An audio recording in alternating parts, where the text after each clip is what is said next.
Bonjour et bienvenue à cette capsule numéro 4 dans le cadre du cours de calcul différentiel. Capsule qui porte sur les limites quand x tend vers l'infini ou moins l'infini. Premièrement, les asymptotes horizontales.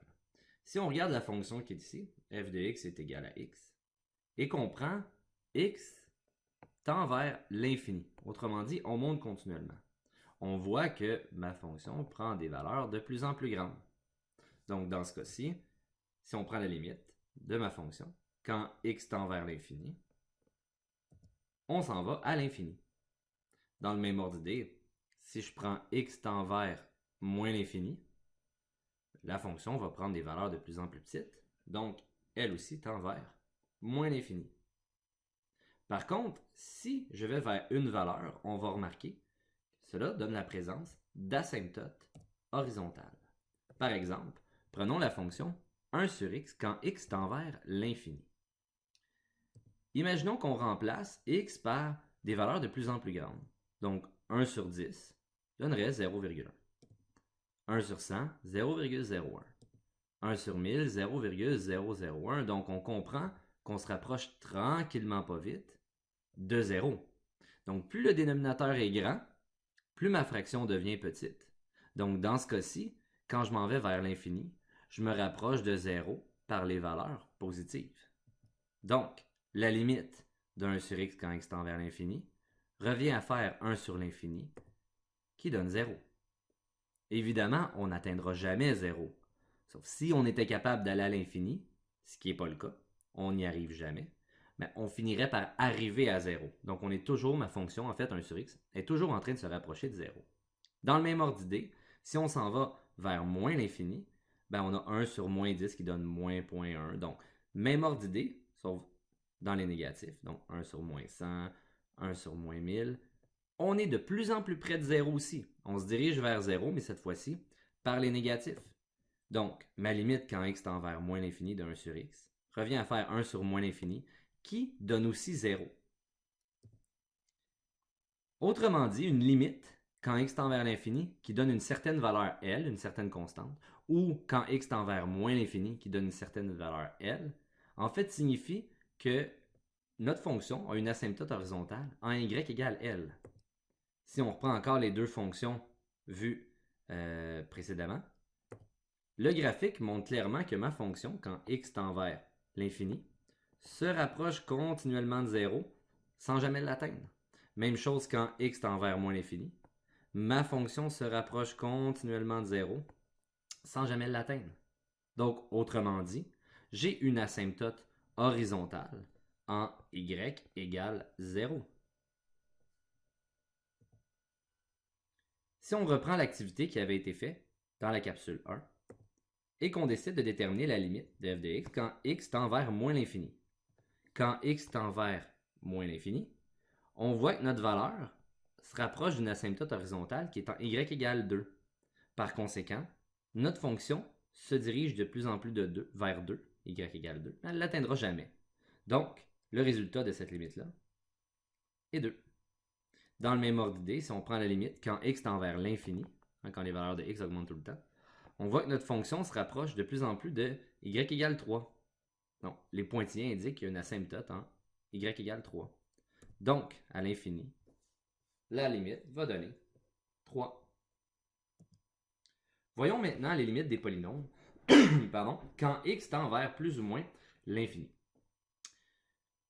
Une forme simple, x a un certain exposant quand x tend vers l'infini, on aura tout simplement à remplacer le x par l'infini.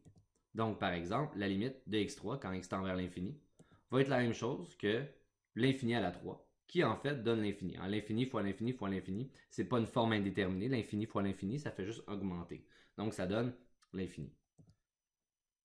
Par contre, si on tend vers moins l'infini, il faut faire attention à une chose.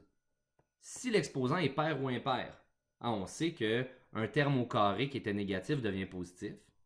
Un terme qui est au cube qui était négatif reste négatif. La partie de droite ici, c'est tout simplement la façon d'exprimer un exposant pair ou impair dans ce cas-ci. On dit que n est égal à 2k avec k éléments des, ça c'est les entiers positifs excluant le 0. Le petit étoile signifie excluant le 0, donc 1, 2, 3, 4, 5.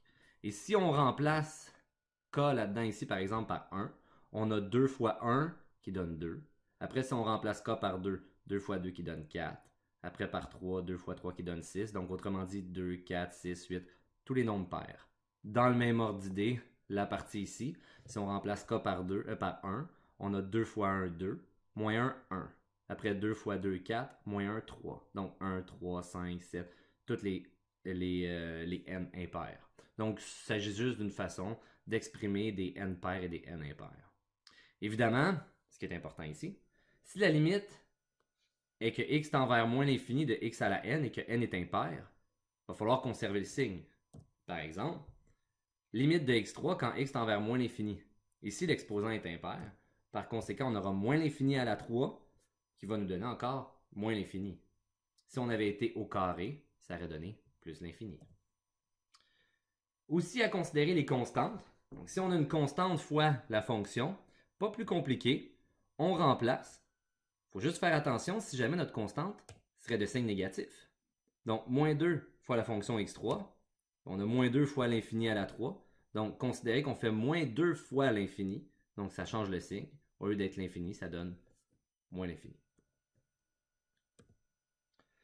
Dans le cas d'un polynôme, on a le théorème suivant qui nous simplifie beaucoup la vie. Donc, soit, ça c'est la forme générale d'un grand polynôme, là, peu importe le nombre de termes qu'on a d'un certain degré, x à la 5, x à la 6, peu importe, c'est écrit sous cette forme-là. Ben, faire la limite d'un grand polynôme comme ça revient à tout simplement prendre le terme de degré le plus élevé dans notre polynôme et son coefficient. Donc, après, il suffit juste de l'évaluer comme on a fait précédemment. Par exemple, la limite de 2x3 moins x2 plus 4x moins 10, quand x tend vers moins l'infini. Évaluer ça revient à tout simplement prendre 2x3, le terme de plus grande puissance. Évidemment, je prends son coefficient aussi. Donc, dans ce cas-ci, après, il me reste juste à remplacer. Pardonnez l'erreur, c'est moins l'infini. Et quand on remplace, on obtient moins l'infini. Je rappelle que c'était moins l'infini. Donc, moins l'infini au cube. Donc, moins l'infini au cube redonne moins l'infini. 2 fois moins l'infini, ça reste moins l'infini. Donc, notre résultat, moins l'infini. Maintenant, voyons les limites quand x tend vers plus ou moins l'infini des fonctions rationnelles. Autrement dit, des fonctions sous forme de fraction, un polynôme sur un autre polynôme. Donc, dans ce cas-ci, quand on veut évaluer quand x tend vers l'infini, on obtiendrait une forme indéterminée. Hein. Si jamais j'évalue ça, je vais avoir quelque chose comme l'infini sur l'infini. On a vu précédemment dans les formes indéterminées qu'il s'agit d'une forme indéterminée quand on a l'infini sur l'infini. Donc, pour évaluer ces limites-là, qu'est-ce qu'on va faire? On va tout simplement extraire la plus grande puissance, en fait le terme de plus grande puissance au numérateur et le terme de plus grande puissance au dénominateur. Donc, dans ce cas-ci, ça tombe que les deux ont des termes en x2. Là. Ça ne sera pas toujours le cas. Donc, j'ai mis x2 en évidence. Donc, il me reste 3 plus 2 sur x. J'ai mis x2 en évidence en bas aussi. Il me reste 4 moins 3 sur x. Les x2 vont se simplifier avant même que j'évalue la limite.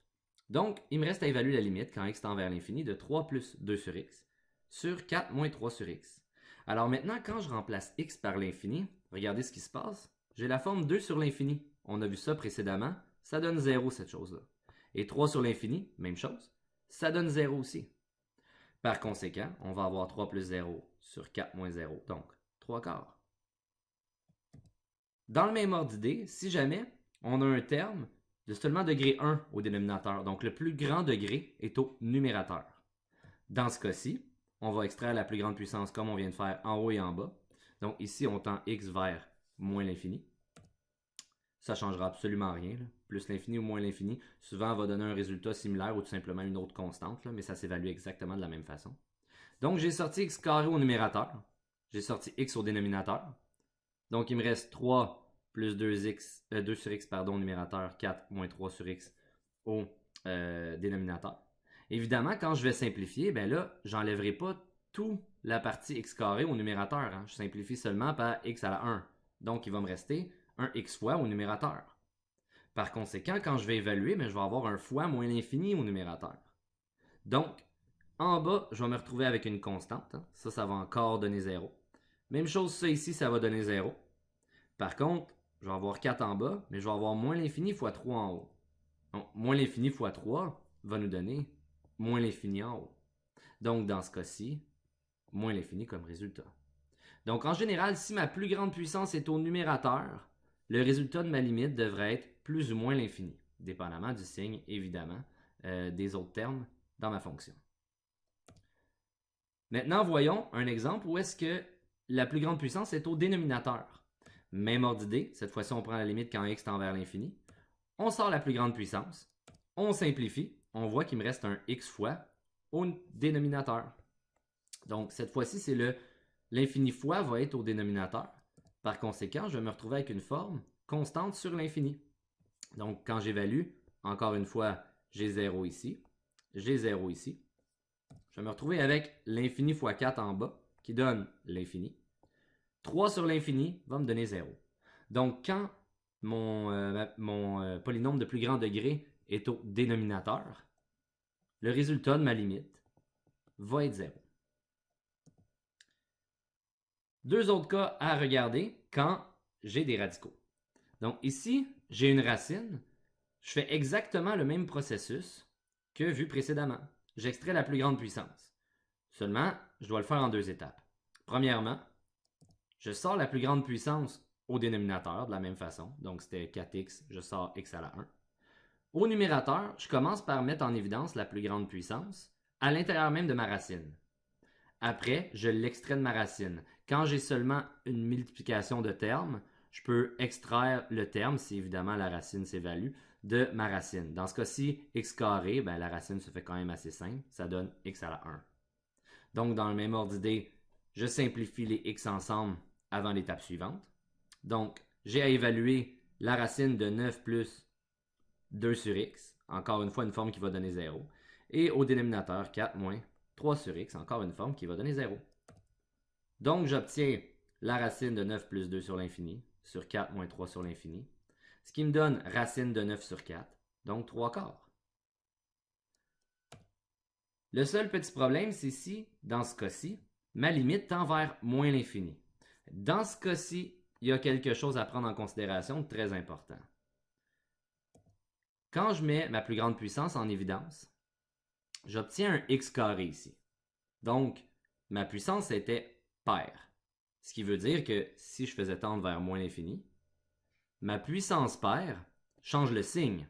Donc, dans ma fonction, je n'ai pas une racine d'un négatif, mais bien d'un positif. Par contre, j'extrais ma puissance, ça devient x à la 1. Donc, j'ai perdu de l'information. Maintenant, ce terme-là peut être négatif. Alors, pour remédier à ça, on ajoute un moins devant pour changer le signe. On pourrait tout simplement le faire aussi avec les valeurs absolues, mais la méthode que je préfère, c'est tout simplement changer le signe. Donc, en mettant un moins fois devant, un moins un fois si on veut, on rectifie la perte d'information qu'on avait un x carré. Donc, faire attention, on applique seulement cela quand x tend vers moins l'infini. Donc, on simplifie les x, le moins reste là. Donc, par conséquent, la démarche reste la même que vue juste avant, mais on obtient cette fois-ci moins 3 quarts. Et c'est ce qui conclut la capsule numéro 4 sur les limites à l'infini. Je vous invite maintenant à aller réaliser la mise en pratique 1.3.